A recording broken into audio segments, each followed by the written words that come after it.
नमस्कार दोस्तों, आज के इस वीडियो में एक ऐसा केस सामने आया है मध्य प्रदेश से, जो पत्नी अपने पति को मारकर जेसीबी से जमीन के अंदर गाड़ देती है, वो भी प्रेमी के साथ मिलकर। और पत्नी का एज 36 साल हो रहा है, करीब मतलब कि शादी का कम से कम 10 साल रिलेशनशिप इन दोनों को हो गया था। उसके बाद भी पत्नी अपने पति को मारकर प्रेमी के साथ में जमीन के अंदर दफन कर देती है उसका शव को। आइए इस घटना के बारे में विस्तार से जानते हैं इस वीडियो के माध्यम से। ये सच्ची घटना है, तो कृपया करके वीडियो को लास्ट तक जरूर से देखिएगा और मेरे चैनल पे नए हैं तो चैनल को सब्सक्राइब कर दीजिएगा, क्योंकि ऐसा ही क्राइम वीडियो इस चैनल पे लाते रहते हैं। तो चलिए इस केस को शुरू से शुरू करते हैं। ये घटना है मध्य प्रदेश के दुघाखेड़ी गांव की।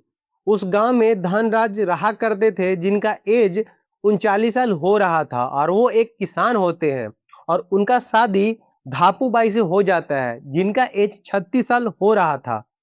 और दोनों काफी ज्यादा खुशी खुशी जिंदगी बिता रहे होते हैं, लेकिन उनके जीवन में, उनकी पत्नी के जीवन में एक अफेयर शुरू हो जाता है, एक मतलब इंसान के साथ में। उसका नाम था पंकज चौधरी और 40 साल एज हो रहा था। और धनराज के गांव के ही रहने वाला था पंकज चौधरी, मतलब कि पास में ही इसका भी घर था। और जो उसकी पत्नी होती है धापू बाई, वो भाभी लगा करती थी। तो उनके घर मतलब पंकज जाकर पानी पिया करता था, झूठ मूठ के बहाना कर कर उनके घर जाया करता था और भाभी भाभी कहकर बात किया करता था। दोनों एक दूसरे को काफी समय बिताने लगते हैं, लेकिन धनराज को इस रिश्ते के बारे में जरा सा भी शक नहीं होता है। लेकिन धापू बाई की एक बेटी होती है और पंकज को आपत्तिजनक हालत में एक बार देख लेती है। गर्मी का टाइम होता है और दोनों एक कमरे में होते हैं। और जो धापू बाई की बेटी होती है वो देख लेती है, लेकिन डर के मारी अपने पिताजी मतलब कि धनराज को नहीं बता पाती है, ना ही शर्म के कारण अपनी माँ को कुछ बोल पाती है। अपने मन में ही वो बात रखती है। लेकिन ये सिलसिला और बढ़ते गया और पंकज चौधरी और धापू बाई का प्यार इतना उमड़ जाता है, जैसे कि कोई नौजवान लड़का एक अपने प्रेमिका के साथ जैसे प्यार करते हैं, वैसे दोनों एक दूसरे से प्यार करने लगते हैं। और दोनों एक दूसरे के बिना नहीं रह सकते थे, इतना प्यार इन दोनों को हो जाता है। और ये दोनों सोचने लगते हैं क्यों ना हम लोग जीवन नया शुरू करते हैं। जबकि पंकज चौधरी भी एक शादीशुदा था और उनके भी दो बच्चे होते हैं, एक लड़की और एक लड़का। और धापू बाई के भी एक लड़की और एक लड़का था। दोनों शादीशुदा होते हैं, उसके बावजूद भी इन लोग एक दूसरे से प्यार करने लगते हैं और अफेयर शुरू हो जाता है। लेकिन धनराज को इस रिश्ते के बारे में जरा सा भी भनक नहीं लगता है। और किसान जब होता है, मतलब जब किसान थे धनराज, तो अक्सर खेत पे जाया करते थे। तो उनकी पत्नी धापू बाई भी जाया करती थी और उसके पीछे ही पंकज चौधरी भी जाया करता था, क्योंकि धनराज के बगल में ही उसका भी खेत था और मक्का का खेती इन लोग दोनों साथ में किया करते थे। धनराज जब घर आ जाता था, तभी उसकी धापू बाई पत्नी खेत के ऊपर रहा करती थी पटाने के बहाने, मतलब कि मक्का में पानी डालने के बहाने। और पंकज चौधरी भी वहां रहा करता था, दोनों साथ में। और उन लोग दोनों प्यार का एक गुलछड़ा उड़ाते हैं और उन लोग एक नौजवान की तरह प्यार करते हैं। और इनका रिलेशनशिप 3 से 4 साल अवैध संबंध चलते हुए टाइम पीरियड हो जाता है, लेकिन कानो कानो किसी को भनक नहीं लगता है। शादी 2015 में धापू बाई और धनराज का हुआ था। करीब शादी का कम से कम 10 साल बीत चुका था, लेकिन इनका जो बचपना था अभी नहीं गया हुआ था। एक गार्जियन बन चुके थे, अपने बाप मतलब कि बेटे का एक माँ बन चुकी थी। अब उनका भी परवरिश करना चाहिए, लेकिन परवरिश के बजाय अपना एक प्यार उमड़ जाता है और प्यार करने लगती है। 9 अप्रैल को हत्या के प्लानिंग करते हैं पंकज चौधरी और धापू बाई, क्योंकि जो उनकी बेटी होती है थोड़ा बहुत आना बना कर कर धनराज को बता देती है कि माँ अक्सर कुछ गलत काम कर रही है, क्योंकि खेत पर जाती है तो पंकज अंकल भी वहीं पे होते हैं। ये अपने पिताजी से बोल देती है और जो धनराज होते हैं वो काफी ज्यादा टॉर्चर करने लगते हैं, अपनी पत्नी से पूछने लगते हैं, क्योंकि वो अक्सर फोन पे ज्यादा बिजी रहा करती थी। जब उनसे पूछा जाता है तो जो धापू बाई थी वो मना कर देती है और लड़ाई करना शुरू कर देती है धनराज से, क्योंकि वो एक साधारण किसान और बहुत सीधा इंसान थे। तो पत्नी के बात को इग्नोर कर देते हैं और वो छोड़ देते हैं। लेकिन उस दिन अपने पत्नी को 2-4 थाप मार देते हैं, जिसके कारण उनकी पत्नी काफी ज्यादा गुस्सा करने लगती है। वो सोचने लगती है कि अब अपने पति को रास्ते से हटाना ही पड़ेगा और जो मेरा प्रेमी है पंकज चौधरी उसके साथ जीवन अब बिताएंगे। दोनों 9 अप्रैल को ये डिसाइड करते हैं क्या तुम मेरे से शादी करोगे? तो पंकज चौधरी बोल देता है कि हाँ, तुमसे तो बहुत ही प्यार करते हैं, हम अपने पत्नी और अपने बेटे को छोड़कर तुम्हारे साथ रहेंगे और हम लोग दोनों चलो बाहर शहर में कहीं रहेंगे, हम जॉब करेंगे, तुम रूम पर रहना। लोग प्लानिंग करते हैं। 10 अप्रैल को पंकज ने धनराज को मक्का पटाने के बहाना खेत पे बुलाता है और उसकी पत्नी धापूबाई वहीं पे होती है। दोनों मिलकर अचानक से धनराज के ऊपर हमला कर देते हैं, सबल से, तलवार से, जिसके कारण वो भागने का कोशिश करता है धनराज, लेकिन उनकी पत्नी जो होती है पैर पकड़ लेती है और जो पंकज चौधरी होते हैं वो सबल और तलवार से वार कर देते हैं, जिसके कारण उनका शरीर से ब्लडिंग शुरू हो जाता है और वो सुस्त पड़ चुके थे और दोनों मिलकर उनके शव को अलग अलग हिस्सों में कर देते हैं। अब अलग अलग हिस्से में करने के बाद ये शव को छिपाना भी था क्योंकि लोगों के बीच में भनक भी नहीं लगना था। तो इन लोग क्या करते हैं कि कुछ शव को जलाने का कोशिश करते हैं, उसके बाद ये शव को छिपाकर और जेसीबी को लेकर आ जाते हैं। जो पंकज चौधरी था वो इसके घर में जेसीबी होता है और वो जेसीबी लेकर अपने खेत के ऊपर आ जाता है और गड्ढा खोदकर जो धनराज का शव होता है उसमें दफन कर कर ऊपर से मिट्टी भर देता है।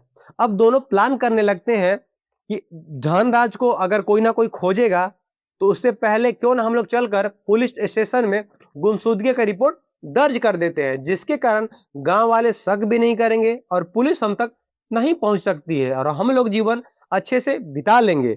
इन लोग का प्लान यही था और इन लोग जाकर नजदीकी थाना में जाकर अपनी पति का गुमशुदगी का रिपोर्ट दर्ज करा देती है धापूबाई और पुलिस इस शिकायत को एक्टिव लेकर मतलब कि शिकायत दर्ज कर कर छानबीन करना शुरू कर देती है।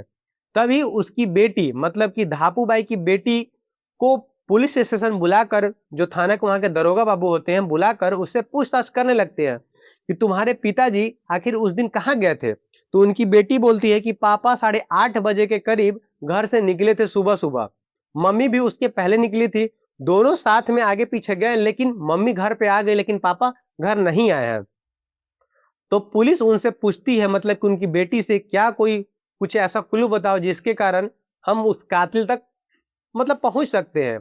तो जो उनकी बेटी थी मतलब धनराज की बेटी थी वो बोलती है कि मुझे एक इंसान पे शक है जिसका नाम है पंकज, मेरी माँ से अवैध संबंध उसका चल रहा है और मेरी माँ भी अक्सर पापा से लड़ा करती थी और जो पंकज अंकल है मेरे घर अक्सर आया करते थे जब मेरे पिताजी खेत पर हुआ करते थे और जब मेरी मम्मी खेत पर जाती थी तो पंकज के ही साथ में जाती थी, पापा के साथ में नहीं जाती थी।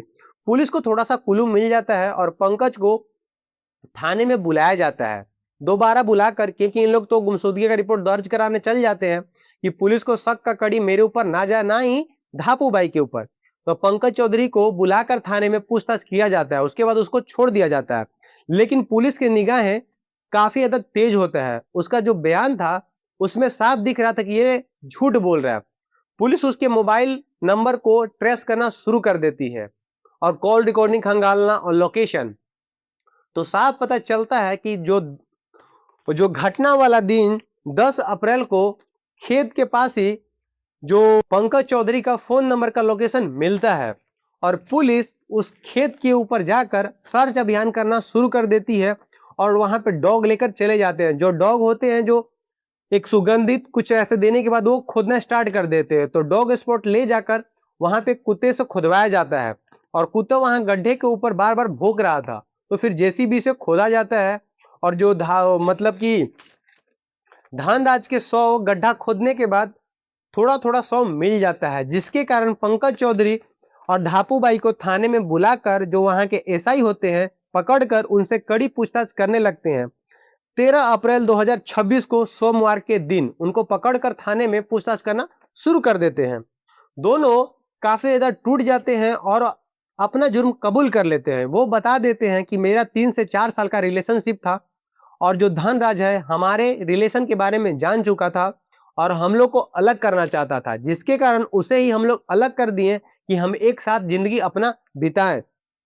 पुलिस ने पंकज के खेत से शव बरामद करते हैं और जो जलाने का कोशिश किया गया था शव, उसके राख को भी कलेक्ट किया जाता है और हत्या वाले के कुछ 2 से 3 दिन के बाद ही दोनों को पकड़कर थाने में भेज दिया जाता है। अब इनके ऊपर हत्या 103 धारा लगा हुआ है। आप सोच सकते हैं कि जो पत्नी अपने पति और अपने बेटी, अपने बेटे का भविष्य देखना चाहिए था, वही पत्नी अपने पति का कातिल बन चुकी है और इतना बेरहमी से अपने पति का कत्ल करवा गई है।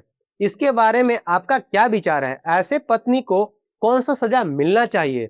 और ये कहानी सुनाने का मेरा कोई गलत उद्देश्य नहीं था, ना ही किसी के भावनाओं को ठेस पहुंचाना।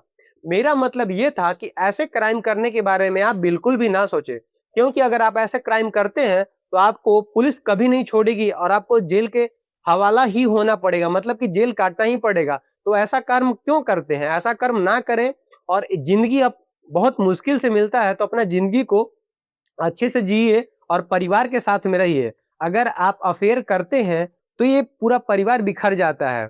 अब धनराज की हत्या के बाद आप सोच सकते हैं पंकज चौधरी के जो बेटा और बेटी हैं और धापू बाई की जो बेटा और बेटी हैं, इनका परवरिश कैसे अब होगा? इनका क्या कसूर था? एक माँ के कारण और एक बाप के कारण ये 4 परिवार, मतलब कि दोनों परिवार बिखर चुका है। अब ये अपने जिंदगी कैसे दिखा सकते हैं? मतलब कि समाज में अपना मुंह कैसे दिखा सकते हैं? तो बहुत ही ये निंदनीय विषय है कि आजकल की पत्नियां अपने पति का बेरहमी से कत्ल करवा देती हैं। मेरा आपसे यही गुजारिश है कि ऐसे क्राइम करने के बारे में बिल्कुल भी ना सोचे और इस केस के बारे में आपका क्या विचार है, कमेंट सेक्शन के अंदर से जरूर से बताइएगा और इस वीडियो को शेयर कर दीजिएगा ताकि और भी लोग ऐसे करने के बारे में बिल्कुल भी ना सोचे और मेरे चैनल को सब्सक्राइब कर दीजिएगा, क्योंकि ऐसे ही क्राइम वीडियो मैं अपने चैनल पे लाते रहता हूं। तब तक के लिए जय हिंद, जय भारत।